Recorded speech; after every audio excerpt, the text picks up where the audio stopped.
We woke the law we could not bury. Mara Sorn kept her voice flat as the shuttle's skin rattled like dice in a tin. The Zephyrus belt crawled below, a gray scrawl of shattered stations and powdered moons, where wrecks drifted with their lights forever on.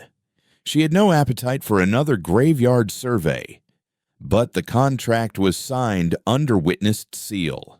The orbital stewardry sent her team, and the mandate said artifact claims were null if the artifact adjudicated itself. That was the part that pulled at her nerves. The thing under the belt might judge. Ion thrummed through her seat as pilot Jian nudged the shuttle into a slow, toothy roll between hull shards. The wreckage painted stale light across the cockpit, the color of spilled milk on steel. Static crackled like frost in the audio channel. Rhythmic, almost syllabic. The pattern tickled memory. On Mara's lap, a hard case held the steward's keys in a foam cradle.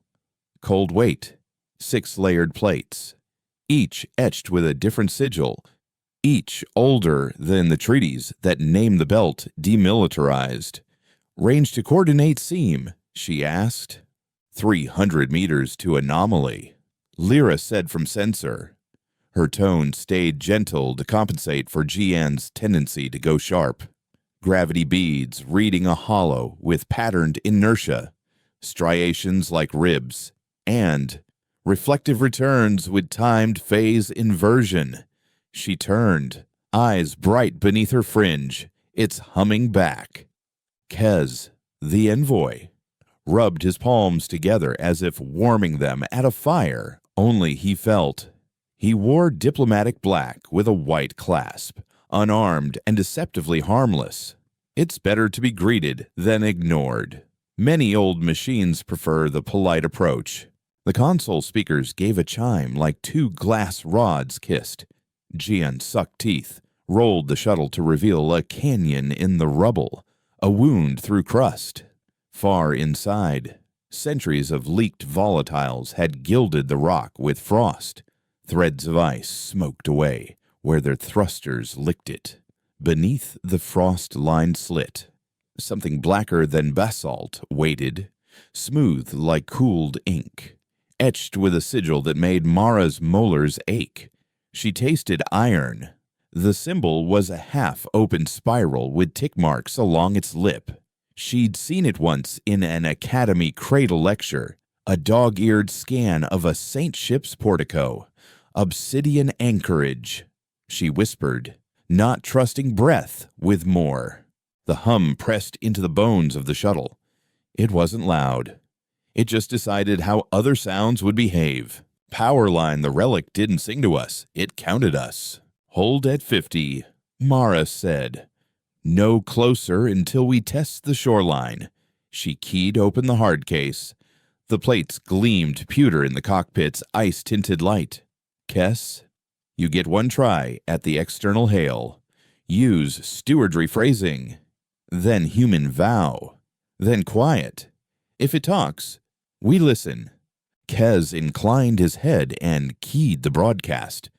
His voice went low and formal, as if the cabin were a court and the ice a gallery. Honored archive or anchorage. We attend under seal. We present lawful steward's sign and non-claimant witness. We come to learn your will for your keeping. He waited, then spoke again. Simpler. We will not collar you. We will not break you.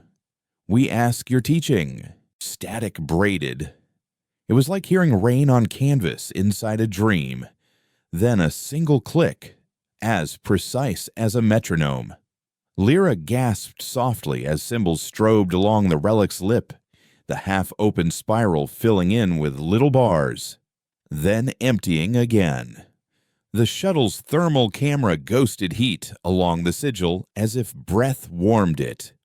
The heat didn't bloom, it tallied. Shanna held them steady with small pulses. Breath shallow, like they hovered over the throat of something asleep and wise.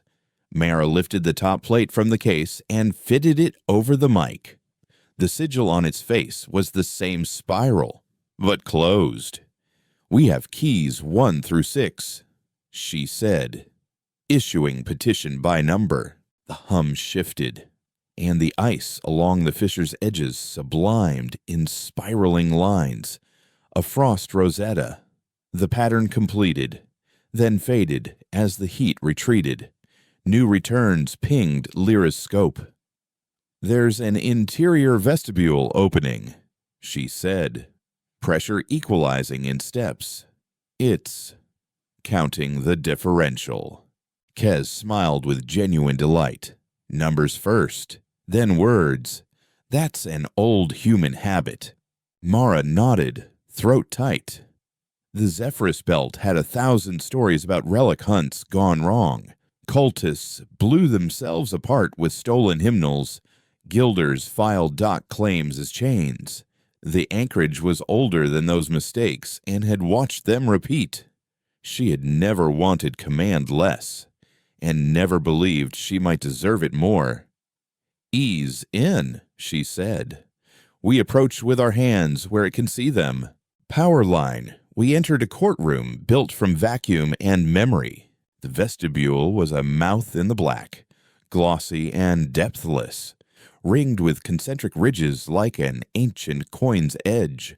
They translated slowly, thrusters sighing, the shuttle's floodlight painting soft silver on the inner skin. The light didn't scatter. It returned politely, in measured luminance, as if the surface had preferences about glare. They drifted to a halt within a chamber that could fit 10 shuttles. There were no visible doors, just geometry ribs, cross braces, and a central dais made of the same shadowed substance, its top carved with the half-open spiral. When the hum quieted, their breath sounded too loud. Ionic metal lay on the tongue like a coin. Kez placed his hand on the steward's plate and stepped to the dais. His boots made no echo. "We acknowledge your long keeping. We submit to lawful instruction." The spiral's core brightened from coal to ember. Lines spread outward, a ledger drawn in light along the floor. Columns and rows with little triangular ticks at the left edges like chevrons. Numbers flickered down columns. Across the far wall, ghosted shapes appeared, a ringed lattice. Shattered, an armada leaving long, pale scars. A planet wrapped in a mesh of orbit paths like hair. "It's showing a history," Lyra whispered. "Not images. Audit notations." "Put the plates down," Mara said softly. 1 to 6, in sequence. "No one else moves." Kez laid the plates along the spiral's lip, and each time he set one down, the ledger lines brightened, then dimmed, as if tasting weight. After the 6th, the central ember pulsed 3 times. The hum became voice. Petition received. It said. The voice was neither male nor female. It was the sound of a book opening to the place your thumb marked. Identity unknown, language mapped by ratio, role recognized by vow pattern. You will not collar me. Good. Chin let out a breath and then choked it back because the air felt suddenly insufficient. "We are the stewardry," Mara said. "We are not a guild." "Terms," the anchorage replied. Context. Balance. Ledger. The light on the floor updated. Symbols beside the long ringed lattice glowed amber. "Where are the collars now?" Kez glanced at Mara. She returned his look with the smallest nod. "There are still collars," he said quietly. "They use softer names." Custodial. Exclusive salvage. But a collar is a vector of control hidden inside an invoice. Language persists. The anchorage said, almost fond. Control renamed is not control erased. The ledger presented a column for present time and a row labeled claim, then another labeled care. Numbers flowed. What do you ask? Mara swallowed. Her mouth tasted like cold iron filings. We ask your will for your keeping. We ask you to choose a lawful path by your own record. We ask you to stop anyone who would make you a weapon for private law. Power line law is a mirror only if you dare to stand before it. Outside the fissure, movement stirred among ragged hulls. Lyra's scope caught vectors, fast and sloppy, with drive signatures that screamed impatience. GN's jaw clenched. Ships inbound. Painted like miners, but they're hot. And they're pinging our transponder as escort required. Kess's expression flattened. The salvage compact. Vermilion subchapter. Their counsel argues every relic is a derelict, and every derelict is a debt opportunity. Audio hail, Mara asked. A crisp voice with a smile inside it came through. Syrup over gravel. Shuttle stewardry. This is Vermilion Asserter 3. We note your presence in a declared indemnity field. Per our recorded lien, you are invited to dock with our tender for safety in alignment of legal frames. Failure to comply within 6 minutes constitutes trespass and risk assumption, with standard fees. We copy your vow key logs. We will protect all parties. Jan's knuckles went white on the yoke. They came fast. Someone leaked our approach. The compact reads the tender registry before breakfast, Kez murmured. Calm, but his fingers flexed in habit. They file liens on their own filing cabinets. Mara looked down at the ledger light. The rows changed again. Trespass aligned beside invitation, risk beside care, fee alongside harm. Anchorage, she said. If their law makes a collar of their language, may we ask you to show them their own reflection. Instruction is offered, the anchorage said, and purchased. Price agreement to recall your armed hands when mine are sufficient. We agree, Mara said. Her voice didn't waver. Teach us to stand aside without standing down. Powerline, the oldest weapon, was a lesson with a receipt. The anchorage bled light into the fissure, a soft flood like dawn through shutters. Outside, the Vermilion skiffs checked speed, confusion rippling through their chatter. The hum extended, not louder, but broader, and suddenly their hails echoed back to them in perfect inversion. Vermilion's counsel voice repeated, but every fee quoted became a fee owed, every safety phrase a risk statement, every we will protect a we will be audited. Their own logic returned with receipts stamped paid by none. Lyra's scope sang with returns the relic wasn't emitting energy like a weapon, it was bending the channel rules. Closing loops where their hails assumed one-way authority.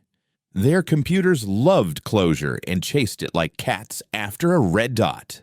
Vermilion Asserter 3's captain spoke again. The smile gone. Unregistered instrumentation detected, she said. Cease interference with contract traffic. Our lien is recorded under Interstellar Article 9. The anchorage's ledger showed Article 9. It blinked an amendment from an old court, an emergency statute that carved exceptions when sovereign relics declared stewardship. The statute's text unfurled in simple, brutal language. No lien shall attach to a witness that keeps its own book. The anchorage pulsed as if pleased. Article 9 recognized. It said, Article 9 mislabeled. What do you mean mislabeled? Kez asked, heartbeat visible at his throat. 9 is 2 turned upside down, the anchorage said gently, as if teaching a child to flip a number bead. It was written for me. Powerline, the saint ship taught by numbers and kept by ledgers. Mara felt something loosen inside her chest that had been clenched since the academy. We accept your teaching, she said. We need a lawful act that does not cut or burn. Mirror, the anchorage said. And counting. The vestibule darkened, then brightened in steady pulses like a heartbeat, while the fissure outside filled with an invisible order. Vermilion's craft, even the ones trying to hold position, found themselves in a grid. Their drives compensated, and each compensation was recorded, heat dumped. Propellant bled. Vector corrected. The grid adjusted without touching them, just by letting the belt's subtle dust and microgravities do most of the work. A tiny loss here, a tiny correction there, magnified by expectation. On the Vermilion net, the council voice tripped. We are experiencing station-keeping irregularities. This constitutes environmental interference. Liability. Her voice cut as numbers pushed back into language their telemetry, their fuel margins, their maneuver promises to clients. The grid made those promises visible to themselves. Everything they claimed to sell was being purchased by their own behavior. Kess's lips curved. Not quite a smile. You're showing them their consumption. You're charging them their own costs. Ledger, the anchorage agreed. Power line in their own balance sheet. They found the debt. Gian adjusted the shuttle's trim by fingertip. We're inside the grid's null. It's holding us still for free. It knows its friends by vows. Lyra whispered. She reached toward the light with reverent caution and stopped before touching it. Her pupils were wide in the soft glow. Commander, look, a new row appeared on the ledger Witness. A second guardian. The Witness row traced Keys's calm line, anchored by his words. The Guardian row tracked Mara's own breath. She had not told it her name. It had counted her steadiness and deemed it sufficient for the role. She felt an awful tenderness. The anchorage wasn't a weapon to wield. It was an ethics problem with engines. Asserter 3, Mara said over open hail. This site holds a declared witness under Article 9.2. The witness keeps its own book. Your lien cannot attach. Your skiffs are no longer safe to maneuver as before. Stand off and observe. You will be afforded full public record of your approach. The captain answered with brittle composure. We acknowledge your reading. We will document and appeal. Withdrawal to safe range. There was a pause, and in that pause lived a century of grudge. Please file your ledger under the nearest registry. Our council will require certified copy. The anchorage chuckled, if light could chuckle. It wrote a single blinking line at the bottom of the ledger, copy issued upon request. Price already paid in display of your own behavior. The line winked out and in again. Not a taunt. Not quite. A mirror. Power line, the first victory cost us nothing but pride. It wasn't entirely true. The grid's maintenance spiked the vestibule's temperature. Frost on the fisher's lip sublimed in curtains like incense smoke, carrying a cold metal reek, sour as old batteries. The shuttle's heat sinks climbed 3 degrees. Lyra flagged it. We're sweating more than planned.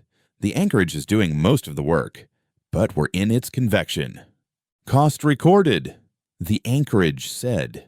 It added a tiny red mark next to care. A lesson remembered must be paid for once. It is cheaper than a battle lost, and cheaper than a mind broken to a collar. Vermilion drifted back. Their skiffs careful now. Kez exhaled through his nose as though he'd been holding something more than breath. First act accomplished. He said softly, mirror and ledger. Lawful. No one burned. Mara kept her face composed, but her shoulders eased a fraction. She looked at the plates resting like offerings. Anchorage, hey, she said. If we keep to your book, will you let us help you keep yourself? Terms expand, the anchorage said. You will witness. You will guard. You will receive no exclusive right. You will leave nothing but a number and take nothing but a lesson. The ledger displayed a column of simple vows. There is more. A cult approaches. They do not love law, but they fear it. They will try to silence the ledger by noise. Kez grimaced. The vigilant oath. He said, they think old machines are saints or devils, depending on whether they answer prayers. They drown courts with chants. Powerline. Some people hate mirrors because they show their faces. They came as the anchorage promised. A handful of rag-welded craft with spot worship paint and little shrine lamps on their airlocks. Their hails weren't legal. They were noise-repeated phrases made to disturb rather than communicate. Lyra flinched away from the speakers. The sound was a skewer of shriek and bass, tuned to pull at the reptile brain. Jian's jaw twitched. They found a resonance in the shuttle's hull. That's why it itches. Anchorage, Mara said. We request permission to act as your hands to quiet harmful noise. No burn, no cutting. Granted. The anchorage said at once. Teach. Mara nodded to Jean. ECM Bloom, narrowband. Mirror their tone against itself. Lyra. Count them a rhythm they can't keep. Kez's eyebrows flicked with approval. Make them breathe at our tempo, and they'll choke on their own storm. Sheehan threw the ECM. The shuttle breathed carrier like a sigh, a counter-frequency that caught the cult chant and threw it back, a soft hand turning a fist into a palm. Lyra added a slow, irregular metronome to the mix. 5, 7, 5, 7, 3 numbers that require listening rather than rapture. The vigilant oath's shriek thinned, then broke into coughs and broken words. Their captains cursed over open channels. The profanity oddly normal after the liturgy. Powerline, we answered noise with counting until it became quiet. Stand off. Mara said, voice level, almost kind. Your noise harms yourselves. We will publish the record. If your faith has truth, it will survive a transcript. She meant it. She didn't despise them. She despised what they did with their fear. A small, bitter voice came back. You hide behind numbers. The speaker spat. You think law is holy because it saved you from paying for your ships. We will show you a holiness that doesn't come with receipts. Receipt, the anchorage said softly, as if tasting the word. Record of transfer. Memory of what was owed and what was paid. Holiness should not fear a receipt. Kez met Mara's eye. We should cede the mystery, he murmured. Sotto voce, the cadence of their shared training. If we want 6 loops by the 900, we start now. Mara inclined her head. Anchorage, she said. We have heard a pattern since we arrived. A double click in the hum.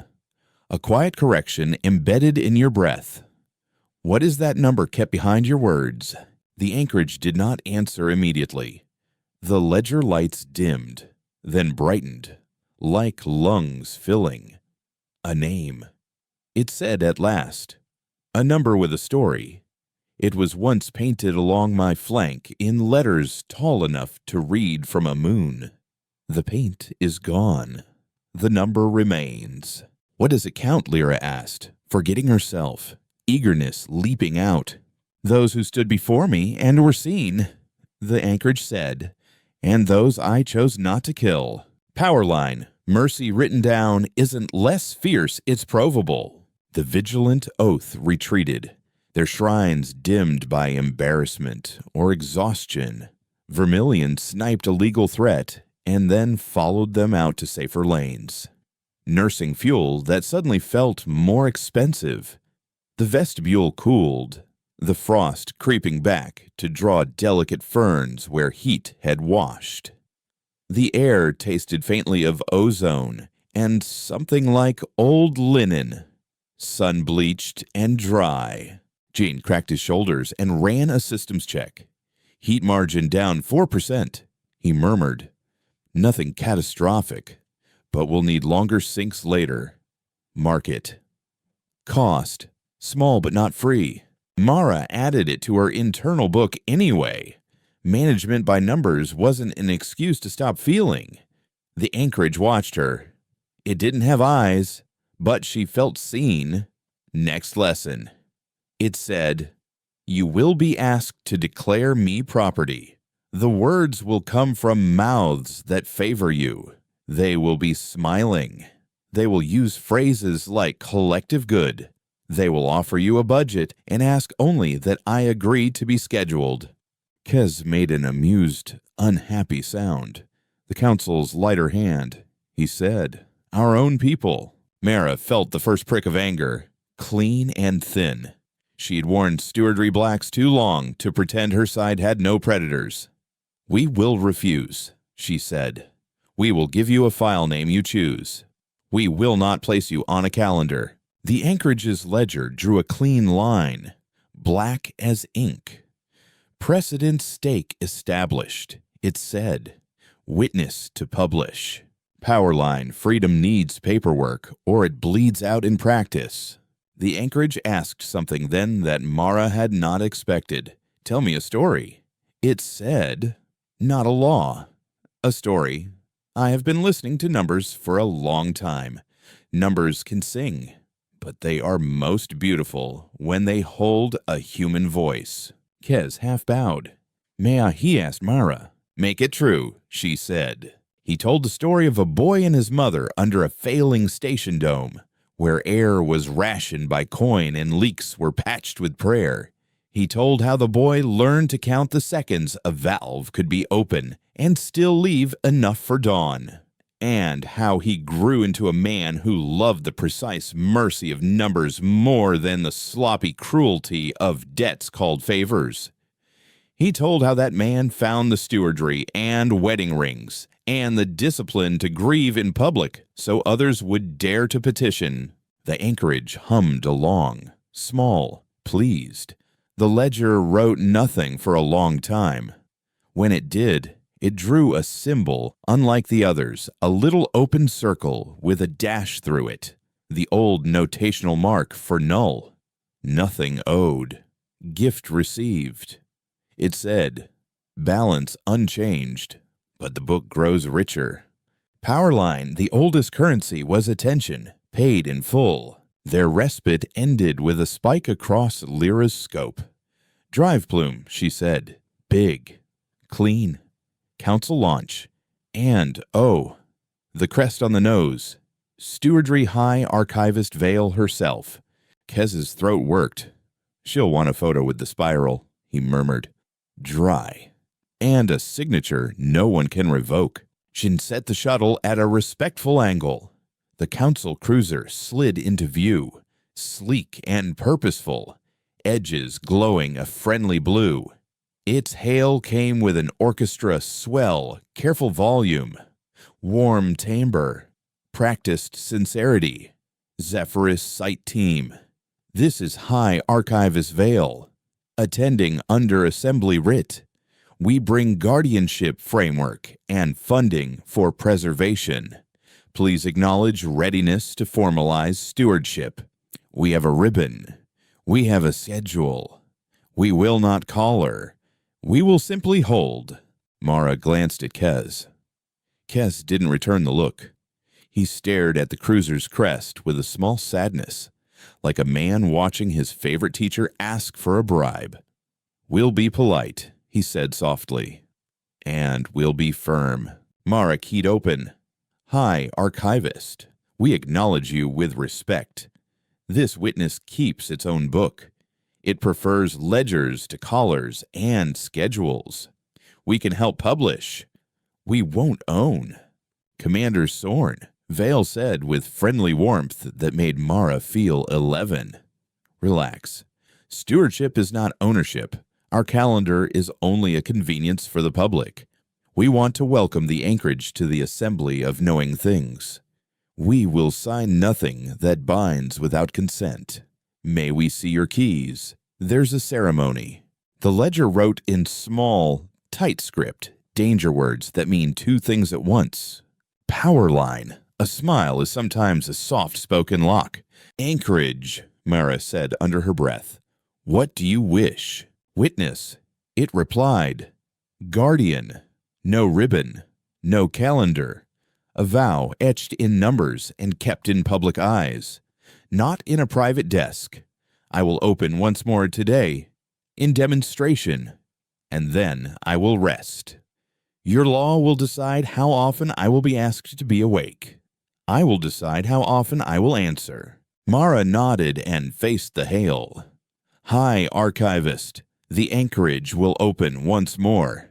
After that, all visits will be petitioned through public ledger. No private calendar. We invite you to stand and witness the vow with us. Not above us. Vale's pause was slim, and inside it she recalculated favors, postures, angles of approach. Of course, she said, still warm. Of course. The anchorage breathed light outward. Not a flood this time, but a spill like grain. It poured across the fisher's lip and through the wrecks, and as it moved, it unrolled traceries of what had been, not weapons or battles audits. It showed the ring lattice before it fell, the supply numbers that were cut to make a beam, the vote that renamed theft as requisition, the cold math that called it necessary, and the warmer math that counted the did later. Too late to change the beam's shape. It showed the one time it would have killed and didn't, because a child stood in a stairwell holding a tile, and the tile had a number. Kez's breath hitched. Lyra's fingers rode the count without meaning to, a nervous habit learned from a grandmother who survived shortages. Jian's eyes shone and then looked away as if the light was too honest. Vale's cruiser watched, its cameras open, its orchestra hush. Powerline history isn't kind, it's auditable. Public precedent, Kez whispered. We write it now. We write that relics who keep their own books have standing. We write that stewards are witnesses, not owners. Mara nodded once, jaw tight. Draft it in your head, she said. We'll speak it on record before we leave. We'll leave one stanza each. Kez on standing, Lyra on petition, Jian on the cost. And you, Kez asked. Mara looked at the spiral under the plates, the light blooming and fading like a sleeping animal's breath. I'll speak the vow, she said. Guardian with empty hands. Power line. Power held open-palmed, doesn't slip it invites. The cruiser sent a shuttle with Vale aboard. She wore no ribbon, at least not visibly. She stepped into the vestibule with a practiced grace born from 1,000 ceremonial corridors and stopped, shoes making no sound, to take in the ledger. Her smile did not break. What a beautiful book, she said, and sounded like she meant it. It will be more beautiful when it is shared, the anchorage answered, and when its readers return what they owe. Vale's gaze flicked to Mara, then to the plates. Commander Sorn, she said, tell me your reading of my writ. Is it a collar? It could be, Mara said. She did not frost it with deference. If we let it. If you put a calendar inside a box with a ribbon and call it celebration. If we all pretend a schedule isn't a leash. Vale considered her as if choosing from two acceptable desserts. You are blunt. Good. She looked up at the Rilic's light. Anchorage. We request publicly that you accept our assistance in publishing your ledger. No schedules, no ribbons. We will fund a beacon and a school. We will call it a library, not a museum. Numbers teach, the anchorage said. Words can, too. You may build your school. Archivist. Be careful who you hire to sweep its floors. Powerline, the dust in a library is mostly dead promises. Mara's throat made a sound that might have been a laugh if you pushed it through a sieve. Vale's eyes creased. A shard of respect. Earned. Not bestowed. The anchorage dimmed its spill to a gentle glow and then went still, as if waiting for the next petition. The vestibule's temperature dropped another degree. The frost wrote tiny letters along the ribs. Nothing a camera would call legible, but Lyra could taste their cadence on her tongue. Somewhere outside, Vermilion's council filed a preliminary challenge that would die in committee and live in rumor. Kez drew in breath to begin his first draft of precedent when the belt itself interrupted them.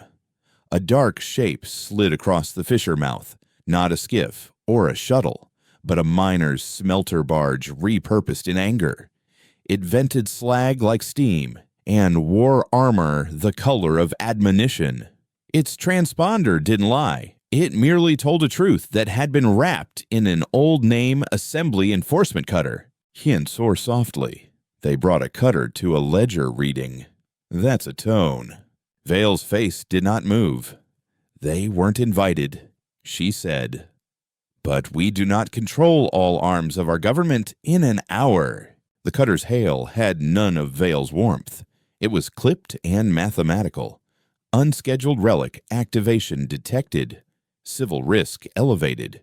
Per emergency protocol, we will detain the site and impose safe operations. Non-compliant vessels will be impounded. Witness device is subject to seizure. Power line. Every bureaucracy has a fist it swears is a handshake. Mara's teeth set. She felt the heat of anger again. Not cold this time. Vale opened her mouth, but Mara raised a finger, and the archivist, to her credit, closed her mouth. Anchorage, Mara said quietly, the word steady as twine. Teach us to answer a seizure by saying no without shooting. Teach us to build a wall that is made of their own words. The anchorage's glow did not change. There is a ritual, it said. Old as rings. It is mocked and beloved. It is saved, and it has been abused. The ritual is called a hearing. Hold one here. Now. Have you the courage to be boring while a fist shakes?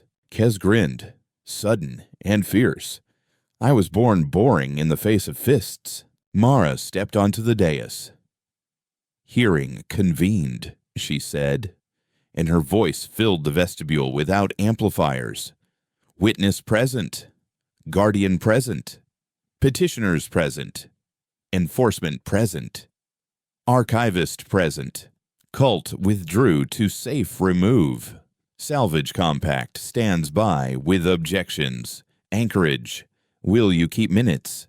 I keep ledgers, the anchorage said. Minutes will do. Power line. We turned a weapon bay into a courtroom with our voices. The cutter's captain came across in person, armored in letters and regulation. He was compact and handsome in the way of men who no cameras watch. His eyes flicked to the spiral and then back to Mara. Commander Sorn. This is irregular. Emergency protocol is for fires and floods. Mara said, not for books and breathing. State your cause. Unscheduled activation, he repeated. Unreviewed public risk. We must ensure the safety of the belt. Kez tilted his head. Do you know the number under the anchorage's hum, he asked conversationally. Do you know what it counts? The captain did not blink. I don't care about poetry. Good, Kez said. It isn't poetry. It's an audit field. It will count your promises. He held the captain's gaze, unafraid. How much propellant did you bring? How many hours can you hover without docking? How many fines can you justify before your budget office flags you for overreach? It will count. And then it will ask whether your cause equals your cost.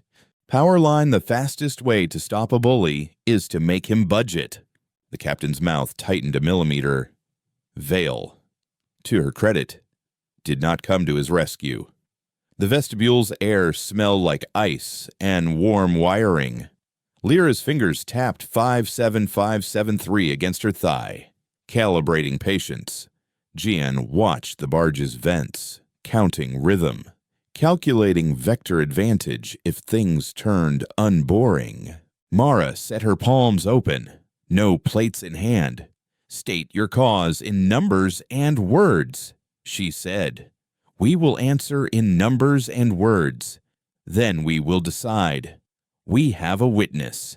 If you still wish to seize, you will seize under the eyes of a ledger that you cannot edit.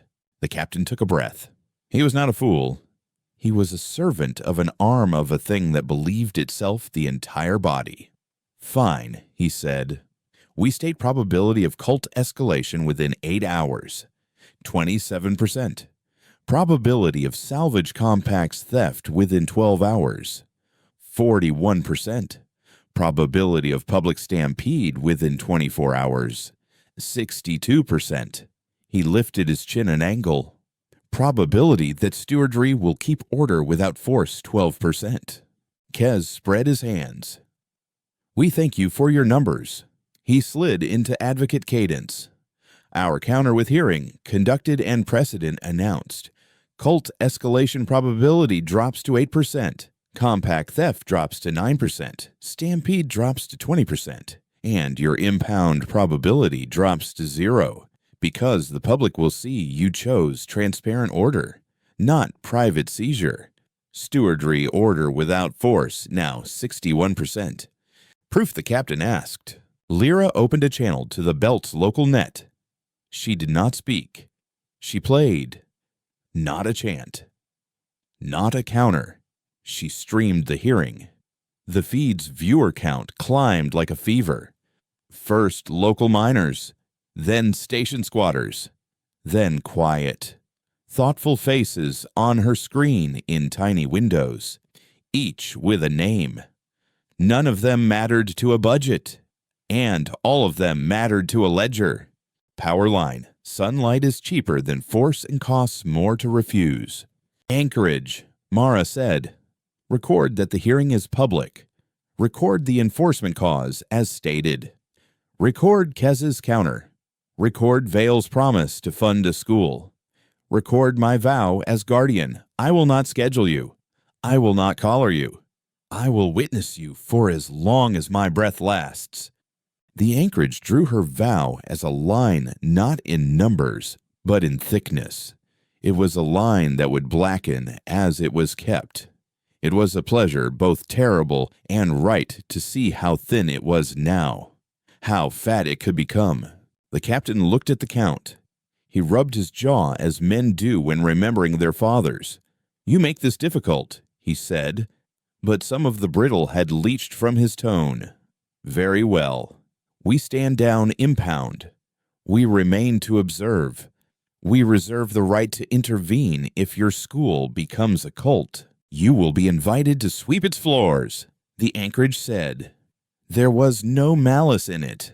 Powerline. Victory was a scar that taught us where not to cut. Heat alarms pinged in the shuttle. Small and fussy. Jian muttered. Tweaking sinks.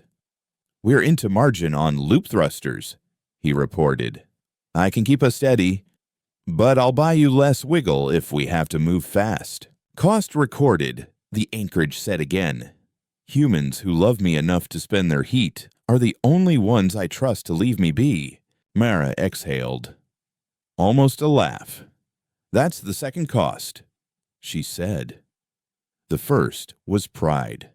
The second is heat. Write them in. The ledger wrote 2 tiny red beads. They glowed. Then cooled. Kez lifted a finger. Precedent now, he asked softly. Precedent now. Mara said. She stepped to the spiral. Vale stood beside her. Not above. The captain stood before them, arms folded, face neutral, eyes sharp. Lyra's hand hovered over the recorder switch. Jian stared outward, counting ships, counting breaths, counting seconds to thrust and rest. Kez spoke first, voice clear. Relics that keep their own books are witnesses withstanding, not derelicts with price tags. To touch a ledger is to be seen by it. Lyra followed. Petition is not a caller. A school is not a schedule. The public has eyes enough to read and hands enough to sweep. Jane? Laconic and precise. Every lawful act has a cost. We will publish those costs. We will pay them and not hide the receipt under a rug. Mara drew breath, tasting iron, frost, warm plastic, Vale's faint perfume, the honest sweat of fear and relief. I vow not to own what I can only keep by opening my hands. I vow to remember that mercy must be counted to be shared. I vow to leave the spiral unfinished unless invited to complete it. The anchorage's light flared and then settled like a heartbeat at rest. Outside, the belt went on being broken and beautiful. Inside, the hearing's viewers typed small comments that mattered, the way small mechanics matter in a long machine. Power line, we didn't win by force, we won by making winning mean less taking. The cutter eased back to a respectful distance. Vermilion filed a performative protest and then asked, publicly, for a copy of the ledger lesson, because they were smart enough to learn even when they hated their teacher. The vigilant oath sent a private apology in their particular cadence, a string of numbers that contained a blessing. Vale smiled without showing teeth. The anchorage dimmed further, writing a small, blinking dot at the bottom of the ledger, as if to say, even a saint needs sleep. Mara felt the fatigue hit then. A heavy coat. Her shoulders sagged. We should rotate, she said. We've been clever for a long hour. Cleverness burns sugars. Permission to reset, Jean said with a grateful grin he tried to suppress. Granted, Mara said. Lyra, keep the stream open with a slate. Kez, draft the fuller precedent text. Vale, if you mean your school, start hiring janitors who argue well. Vale inclined her head. I know a few old men with mops and opinions. The anchorage's hum softened. The spiral under the plates cooled, the light ebbing until only a thin ring glowed like the ember of a thoughtful cigarette in a dark room. The hearing remained open. The count persisted. The viewers stayed. Quiet. Listening for nothing. Which is a kind of devotion that laws rarely receive. Power line. Quiet isn't empty, it's pressure in the right direction. Mara's eyes drifted to the edge of the vestibule, where the frost ferned in delicate fractals. One fern differed from the rest. It wasn't just pretty, it encoded something. She could feel it rather than read it. A number that had been whispered since the hum began. The name beneath the anchorage's breath. A count of those seen and spared. All flickered and then held, as if telling her this was no longer secret, merely waiting. She almost asked. She almost couldn't help it. She swallowed instead, tasted old linen and iron and a hint of citrus from Vale's wrist.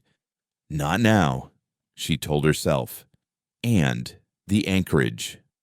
Perhaps, if it listened for things not said. Not until we know what kind of guardians we will be. Powerline, some questions are holy because they wait their turn. A maintenance crew on Hab 13 watched the stream on a cracked wallboard while they stitched a torn pressure skirt with waxed thread. The foreman's hands were black with sealant, his nails bitten down. If they make the school real, he said. Eyes on the little spiral. My girl could learn to argue without shouting. Arguments are cheaper than funerals, his apprentice muttered, lips white with dry air. Count that. Power line before every set piece. Someone ordinary had to keep breathing. In the market tunnel of Cross Span 7, A vendor of warmed algae cakes turned the sound up while her ladle steamed. The hum made the foil trays vibrate like small bells. A boy in a coolant-stained jacket stood on tiptoes to see the spiral glow. "If it's a saint," he whispered. "It's the first one that asks us for receipts." On a tug skating along the belt's inner plane, a pair of spouses argued softly about whether to dock close enough to see the ledger flicker in person. One traced circles on the dash with a callous thumb. The other clicked their tongue against their teeth, listening for fear and finding only awe, like cold water on a fever. They set a course for near, not too near respect made operational. Powerline a law lives if the unfamous can hold it in their teeth. Mara woke from a 10-minute float nap with a jolt of clarity and the taste of old coffee on her tongue, bitter and comforting.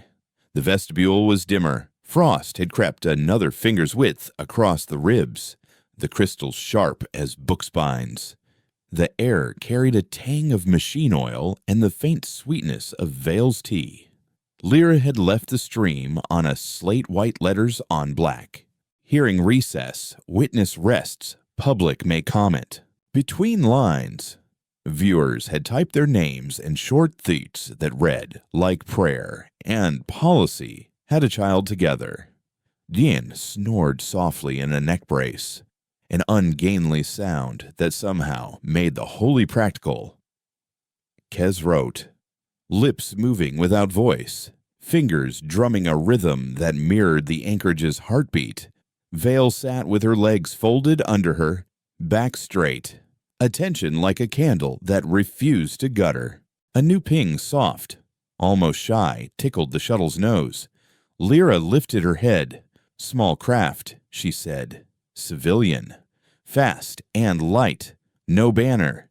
Running quiet like a courier. Identify, Mara asked. Voice low, the sleep still thinking in her muscles. Transponder handheld. Lyra said. She squinted, then blinked. Name reads Seelensorn. Mara's mouth went dry in a way no steward's training prevented. My mother, she said softly, which made Kess's head snap up and Vale's eyebrows slide inward a hair. Gian jerked awake, scrubbed his face, and pretended he'd never slept. We have optics. Lyra tightened the scope. A battered little cutter slid into view, hull patched with plates of differing ages and philosophies. She had painted nothing on her sides for a decade, because paint peeled and lies did also. At the forward port, a face pressed to the glass, a woman with Mara's jawline and more smile lines. Hair scraped into a bun like work, assembled its own crown. Open hail, Mara said. Her mouth tasted like penny metal and salt. Little one, Seelensorn said on the second ring. The old term sliding into greater company without apology. You look tired. Is the book good? It's better than good, Mara said, music under her words like a plucked string. It's honest. Seelan nodded once, approving and not surprised. The market wants news. I brought questions written by people who can't leave their stalls. I brought a jar of pickled fungus for any saints who eat. Her eyes slid to Vale. You the one with budgets. Archivist. I am, Vale said, amused. And I eat. We'll see, Seelan said, and showed her teeth like a woman who had haggled with storms. Powerline Love arrives unannounced and asks for the check, while Seelan matched orbit with a grace that bespoke 1,000 ugly docks. Lyra's other scope alarm quivered in an unfriendly key. Outer edge, she said, and her palms went damp enough to squeak on her board. Gravitas along plane 6. Not a ship. A wave. The belt's about to sneeze. Jan's fingers blurred across thruster controls. Taste of copper rising in his mouth. Micro storm, he said. Pressure pockets from the old ring lattice venting in a cascade. It'll toss skiffs like dice. Vale stood, breath steady. We should warn off the viewing crowd. Do it, Mara said. And anchorage teach us to keep a book open while the table shakes. The anchorage's hum sharpened, like a pencil touched to a blade. Lesson resonance lanes. You cannot stop a sneeze. You can give it a handkerchief. The ledger scrolled a new grid across the vestibule floor. White lines that pulsed in counterphase to the developing wave. Outside, the glow bled through cracks in the belt, making small vectors visible in the dust. Map it to public net, Kez said. Start rows safe. Transfer. Risk. Hold. Label with words people actually use. Duck. Ride. And freeze. Lyra pushed the feed with a shaky laugh. Duck. Ride. Freeze. She said. Copy. Powerline, sometimes law is just a good label on a bad day. Civilian vignettes moved again in the stream's chat. The algae cake vendor shouted freeze and put a hand flat on the counter until her knuckles went pale. The tug's spouses looked at each other and mouthed ride, grinning like children, then swung their tug into the lane marked by the hum like a river eddy. The maintenance crew on Hab 13 said duck and tucked their heads while the pressure skirt trembled like an old hymn, then held. The vigilant oath kept their distance, and someone among them, perhaps a weary aunt who loved order more than zeal, told the younger voices to hush and watch and learn, since a god that teaches with maps might be worth new shoes. Vermilion peered through scopes and saved the grid overlay faster than they meant to.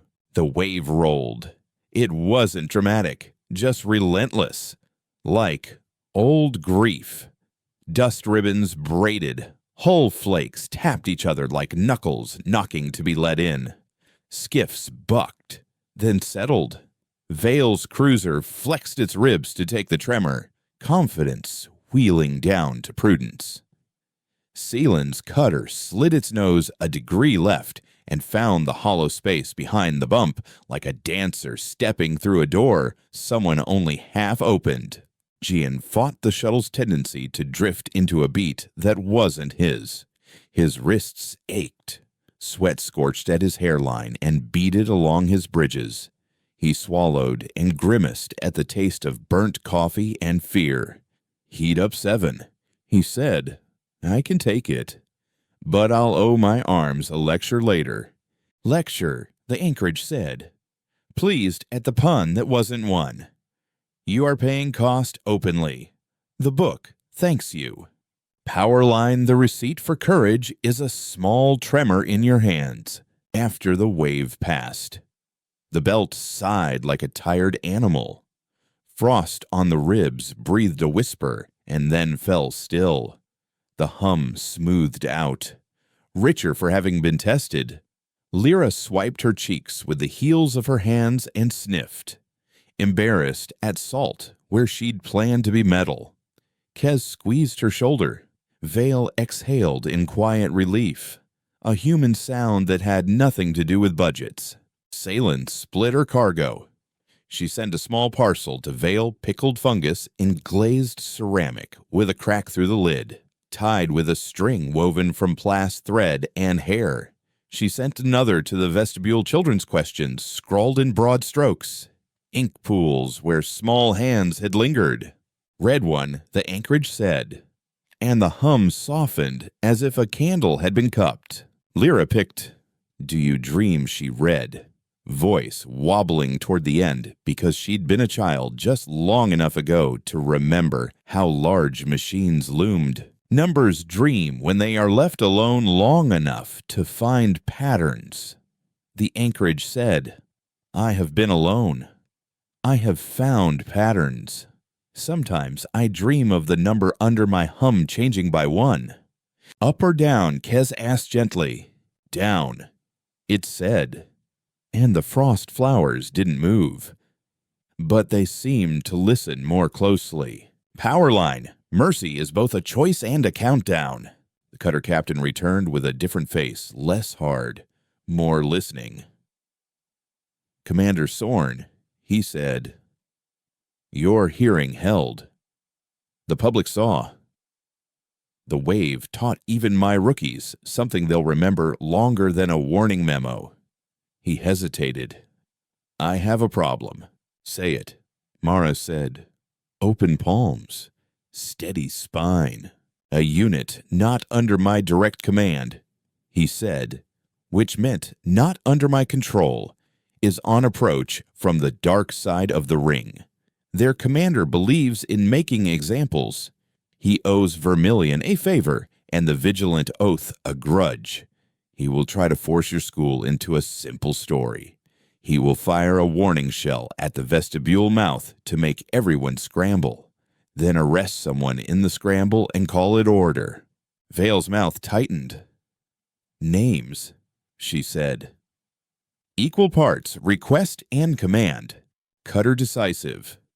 Captain Harvin Key, he said grimly. He likes the word. Kez rolled the syllables on his tongue as one tastes of fruit about to go bad. Decisive, he said. He'll want us to move before we think. Mara's anger returned. Smaller, colder, easier to hold. Anchorage, she said. Teach us to make his decisiveness cheap. Lessen delay without denial, it said. Mirror without mockery. Ledger without humiliation. He must have a way to put his gun down and keep his face. Jane grunted. That's the hard part. Good, Mara said. Hard is honest.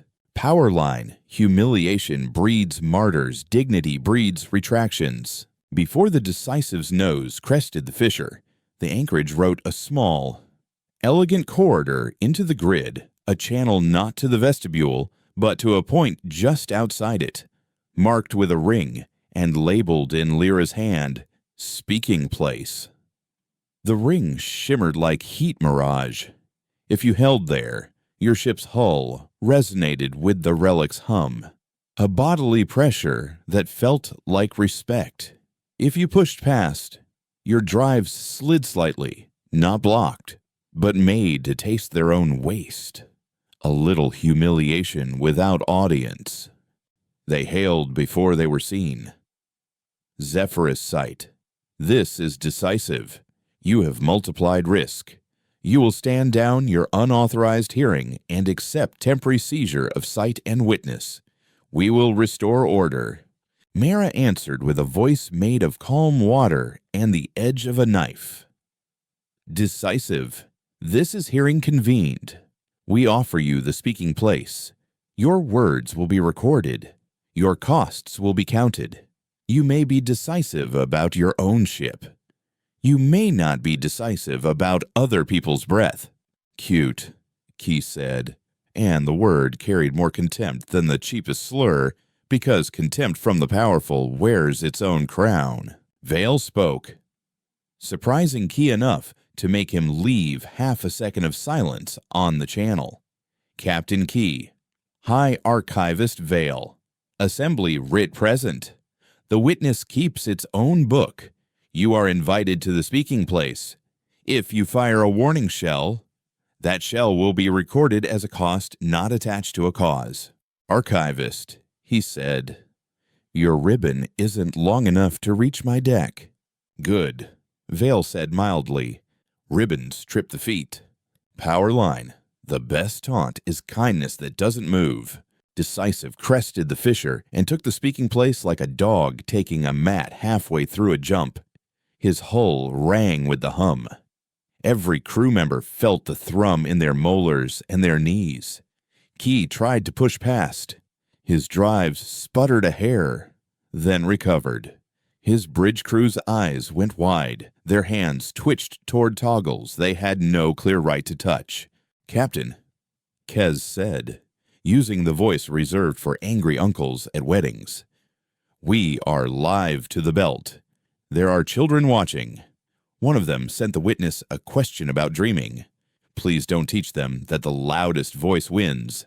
Key's reply was a growl wrapped in language. I will teach them that decisiveness prevents stampedes. Salen's voice cut in, pitched like a market woman calling a special. Decisive. Salen Sorn here. I've dealt with stampedes. You don't stop them with gunshots. You stop them with a counting song and a promise of more bread I can sing. Can you promise? There was a small snort from someone on Key's bridge. He did not mute fast enough.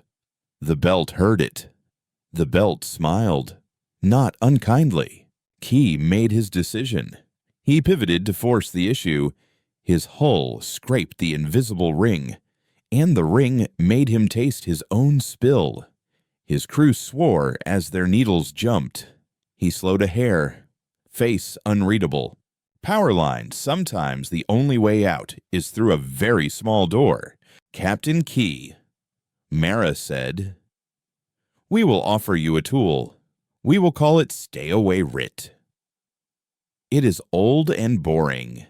It allows you to impose distance without seizure when a witness declares rest.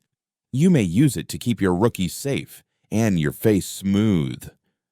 You get to be decisive about space instead of souls." Key's eyes narrowed, considering the shape of a retreat that could be sold as a tactic. "Draft it," he said grudgingly. "I will sign if it reads as you say. No fine print." Kez smiled like a man who loved very old ink. "We use very large print and very small sentences," he said. The anchorage hummed approval. The ledger wrote the writ with letters thick enough for a child to trace. Vale co-signed. Seelan witnessed. The cutter captain put his name to a law that would let others say no to him in the future without drawing his blood. It stung him and saved him both. Powerline, we built a wall out of a door with a sign, while Key's crew leaned back in their chairs like men who won't admit relief is joy. Lyra's board hiccuped with a different kind of alarm.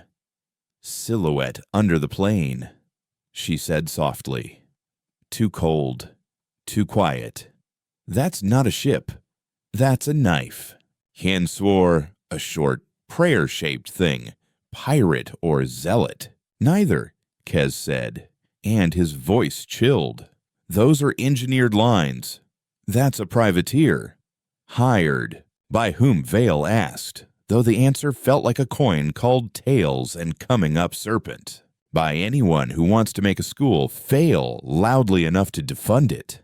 Kez said, "Maybe a cousin of a budget committee. Maybe Vermilion's friend of a friend who still eats off their table. Maybe someone who loved collars so much they missed the feel of the leash in their hands." The knife glided into the fisher's shadow like a lie into a conversation. It had a field that drank touch, a little cancellation across the spectrum that made your instruments doubt themselves. It aimed not at the vestibule, but at Seelan's cutter. Children's questions. Pickled fungus. A woman with opinions about ribbon-length soft targets makes sharp noise. Anchorage, Mara said, voice low. The taste in her mouth was lightning on metal. Teach us to save a single craft without lighting the belt on fire. Lesson attribution.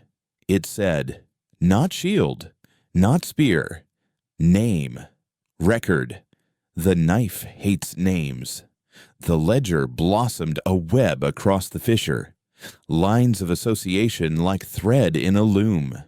Jumps in schedules. Fuel purchases that didn't match declared routes. Crew contracts with blind clauses. It didn't block the knife. It stripped it. Broadcast, Mara said. Lyra threw the web into the stream. Tiny windows with faces lean forward. Power line when a thief sees the inventory. He drops the bag. The knife twitched, as if struck by something you could not touch. Its captain, a voice like a rumor that thought itself a fact, snarled. Illegal data manipulation. You are slandering a lawful hauler. Lawful haulers don't redact their own lunch breaks, Seelan said dryly, swinging her nose so her profile kissed the speaking place ring. Back off. Darling, the belt's looking. The knife threw a small dart, tiny, fast, made to puncture a tank and make a mother choose between burn and choke. Jian saw it late and still early enough. He kicked the shuttle's vent an ugly angle and coughed heat into the path. A puff of hot gas that made the dart blossom into a harmless flower. The smell in the cockpit turned to hot electronics and pride. Cost. The anchorage warned. Not chiding. Merely counting. Jian's hands trembled after. The ledger wrote the dart as a line, then wrote the counter as another line, then wrote the names it had found as a third, thicker line. The knife peeled away, not because it could not cut, but because cutting now would be recorded in a book that people had begun to read over breakfast. Privateers understand markets. Powerline exposure is a shield you can learn to hold. The belt cheered in tiny texts. Vale's tea went cold and undrunk. Jasmine going sad. The cutter captain looked thoughtful, ready to learn his next boredom. Vermilion quietly drafted a new policy about how to file liens near witnesses without looking like thieves. And someone in their office cried because they loved numbers secretly and had been afraid of the callers, too. Seelan slid her cutter closer to the vestibule, close enough for Mara to see the mole on her mother's left cheek, the one that looked like a comma that never got to finish its sentence. "You're good," Seelan said softly. "Better than me. Different." Mara said, "You taught me to count receipts out loud. I'm just doing it with a bigger microphone." Seelan's smile threatened to break her face. Then keep stealing back the microphone from those who think it's their birthright. Powerline, inheritance means little if you don't pay it forward. They had one escalation left in the day, because stories do, and because the belt kept a sense of humor honed by starvation and luck. The anchorage pulsed the spiral and then dimmed it to a thin line. Ritual, it said. Voice a little tired and a little bright. First contact completed. First lawful act done. First hostile logic turned inward. Now, worthiness. Kez side-eyed Mara. "You hate that word," he said. "I hate when it means blood," she replied. "I love when it means study." Study, the anchorage agreed. "Teach me your law. Teach me your ledger. Then I will ask a question I have asked in 5 different centuries, each time of a different face. You will answer. If your answer matches, you will receive a gift you cannot spend alone." Vale leaned in, every archivist's nerve alive. "What is the question?" The anchorage made the spiral glow a fraction brighter. The ribs thrummed a frequency that massaged the back of the ears. The frost wrote a small sigh into the air. What is the smallest number that can make a tyrant step back without a shot fired? Mara had dreamed this question without knowing it since she was tall enough to walk under a cooling coil without bumping her head. She did not answer. She looked at Kia's, because answers belong to rooms, not heroines. Kez rubbed his jaw, smiling because difficulty was a love language. "It isn't one," he said. "One is martyrdom and vanity dressed in robes. It isn't 100. 100 can be ignored. It isn't a million. A million can be called a mob. The smallest number is 2 1 to stand, and 1 to witness, and then a 3rd to publish, and then a 4th to sweep the floor. It grows. But it starts at 2 and a promise." The anchorage's light warmed. "I remember a woman who said 3. It said she was wrong and right. 1 to stand, 1 to witness, 1 to count. She forgot the broom. Your answer adds a broom. I accept. Powerline revolutions begin with a pear and a mop." "What is the gift?" Vale asked, her voice reverent for once. "Keys, 7 and 8. The anchorage said. satisfaction skimming its tone. They are not plates. They are practices. 7. Publish ledger deltas daily, even if boring. 8. Let children ask first question at every hearing. Seelin laughed, pleased with a rule that would annoy beautiful fools. That'll keep speeches short. It will keep speeches human, the anchorage said. They carved the practices into the public net with letters wide enough for bad eyes to love. Lyra engraved them on the vestibule wall with a beam turned to 0 depth. Light only, no cut. Because permanence begins as habit anyway. Powerline tradition starts as a kindly nuisance. The day bled toward belt night, which was merely a long agreement about dimmers and rest. The hearing closed with a last wave of comments, like leaves scraping in a warm wind. Vermilion promised a scholarship. The Vigilant Oath promised to send brooms. The cutter captain promised to teach his rookies how to stand in speaking places. Vale promised to hire janitors who argued well and paid them enough to be rude. Mara promised nothing new and everything old. We will be back, she said, not on a calendar, by petition, by need, by invitation. We will leave you when you ask. Anchorage. We will stand when you tire and sit when you sleep. Good.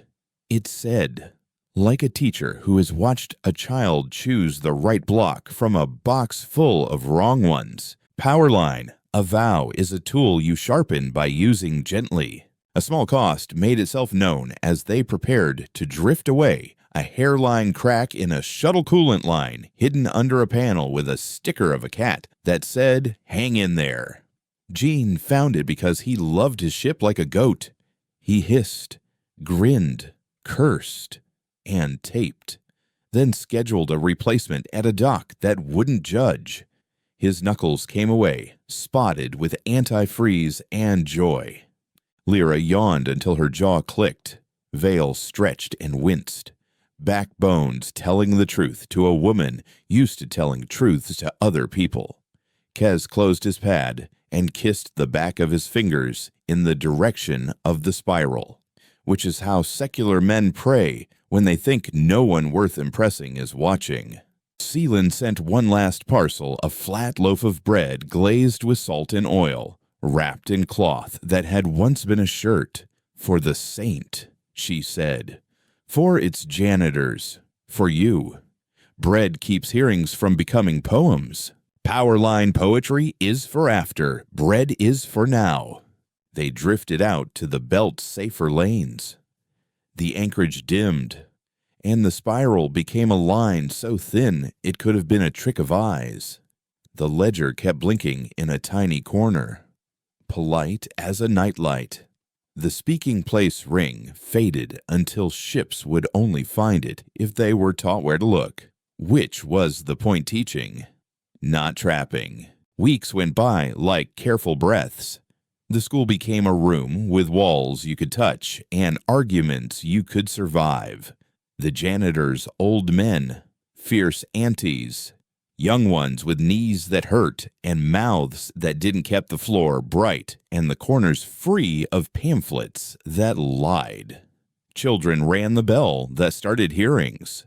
Vermilion Scholarship sent a girl named Pri to study the difference between a lien and a promise. She started a club that made inspectors sweat by complimenting their handwriting until they told the truth. Powerline, the boring work of goodness outlasts any orchestra. Precedent wrote itself into law slower than hearts write themselves into hope. The assembly fought and yielded and pretended the fight had always been theirs. Key signed 2 more stay-away writs without flinching. Vale's school published a ledger delta every day, sometimes a line that read, "Nothing changed," which is not nothing. And people smiled because boredom tasted like safety. Then a message arrived from beyond the belt, on a paper envelope whose paper mattered because it was inefficient. The seal bore a sigil like the spiral, half open. older than the treaties that named holes demilitarized. Inside, a single line written in a hand that called itself a human hand because machines don't smudge. I count you. It read, I count with you. Kez stared at it long enough to remember the first time he'd counted air under a failing dome. Another, he asked the room, or a witness that learned to write in cursive. Lyra said, dimples showing like parentheses. Vale thoughtfully tapped the envelope's corner against her palm. Either way, our doctrine must travel, and she said, we need a name that can endure envy. Mara looked at the spiral engraved on memory and wall and habit. Witness doctrine, she said. Not saintship doctrine, not Anchorage law. Witness. It tells the truth about what we do and what we refuse to do. Power line names that survive. Envy are the ones that point away. They wrote it, crisp and dull as a good spoon. They sent it to rings and yards and pulsar cities. The witness doctrine did not require ribbons. It required brooms and deltas and children. It required 2 and then 4. Costs kept happening, as costs do. Jean burned a finger when a sink valve refused to seal. The blister lifted and broke, and he made a face and laughed. Lyra lost a ring during a dock tug when the magnet wobbled. She swore in a neat rhythm and then had it tattooed as a dot on her knuckle so she would not forget the shape of losing. Kez slept through a hearing once and missed his cue. The child who rang the bell scolded him with a sticker, and he wore it on his collar for a week as penance and delight. Power line scars became margins in the book we shared. At night, belt night, when the market quieted and the algae cakes cooled and the janitors sat on stools like kings, Mara floated near the shuttle's window and watched the fissure breathe. The spiral glowed sometimes as if dreaming. She wanted to ask its number again. She did not. She waited, as promised. As one waits for bread to rise rather than screaming at yeast. It told her, in its time, with no drumroll and no solemnity. It woke while the school argued about brooms and calendars, and a child practiced saying objection with a seriousness that made mothers grin. The hum lifted a half note. The frost along the ribs wrote a glyph that looked like a smile caught halfway between sorrow and relief. The number, the Anchorage said, as if answering a question asked by the belt, not by Mara. Today it went down. Havale asked softly, because she knew enough to whisper when told a holy thing. A man on a cutter stood at a speaking place and changed a protocol instead of breaking a rib. It said, he would have fired last year. He did not. I did not have to count him. He counted himself. Saylin's laugh echoed from some channel she shouldn't have still been on. I'll bring him cake, she said. He'll hate it and eat it and pretend it was his idea to like it. Power line, you break a cycle by writing other people into the solution. Final test of their doctrine came not as a storm or a fist, but as an invitation so beautiful it hurt. A consortium of donors with respectable haircuts and clean fingernails offered to fund a network of witness beacons, schools, ledgers, speaking places if they could appoint the janitors and approve the deltas in advance so investors wouldn't be surprised. They promised to build faster than Vale could dream, to pay more than Celine could haggle, to dress better than Keese could tolerate. Rita and Mara sat with their letter until the edges curled, tasting the paper glue and the ghost of cologne on the envelope. We will say yes to the gift, she said at last, and no to the leash.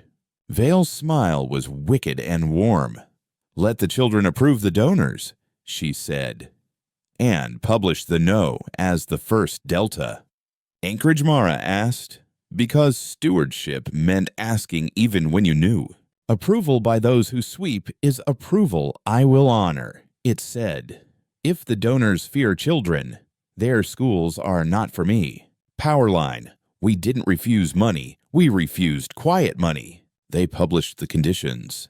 Some donors withdrew with grace. Some sulked and then returned with pies. A few sent better brooms, which prompted a small fight over whether bristle widths counted as undue influence, which prompted a hearing that began with a child's giggle and ended with a vote that mattered. Make a 6 yeses to 3, with 1 abstention and cake served. Mara wrote a final draft of the Witness Doctrine's public preface by hand on paper that smelled like old libraries. Her handwriting wasn't lovely. It didn't need to be. The words were compact, not stirring, safe to teach 12-year-olds and dangerous to those who had grown fat on calendars they never swept. She read it once to the empty vestibule while the spiral watched, and then she put down the pen. Anchorage, she said, and the room smelled like warm dust and cold metal, and the citrus veil had finally drunk, and Kez's soap, and Jan's solder, and Lyra's peppermint, and the belt's breath drawn and held. We conclude our first days. We will keep boring promises. We will not sculpt you into a statue, because statues grow bird nests in places that should breathe. We will write our precedent now. The spiral brightened a hair. A sigil lighting. On the ledger. A single new entry blinked at the bottom. Patient and small. Waiting for ink. Mara stepped closer. The frost was sharp enough to smell. The arrays cooled like evening after a hot market day. She spoke softly, the cadence of a steward making a vow in public because private vows die too easily in the throat. Let it be written, she said, that a relic that keeps its own book is a witness withstanding and cannot be collared by lean, calendar, or smile. Let it be taught that a school is not a schedule, that children ask first question, that deltas publish daily, that janitors sweep and argue. Let it be remembered that the smallest number that turns away a tyrant is 2, and then 4, and then many, and that we begin there, and not with 1,000,000. Let it be counted that costs are printed, that mercy is recorded, that mirrors are placed where fists expect doors. Let it be kept that our hands are empty when we guard, that our pride is paid first, that our heat is paid next, that our scars write margins, and that our bread is shared.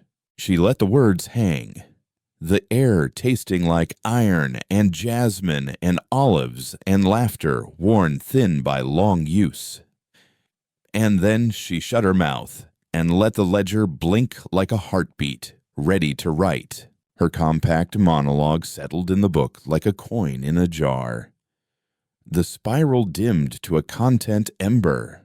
The Witness Doctrine is adopted and published.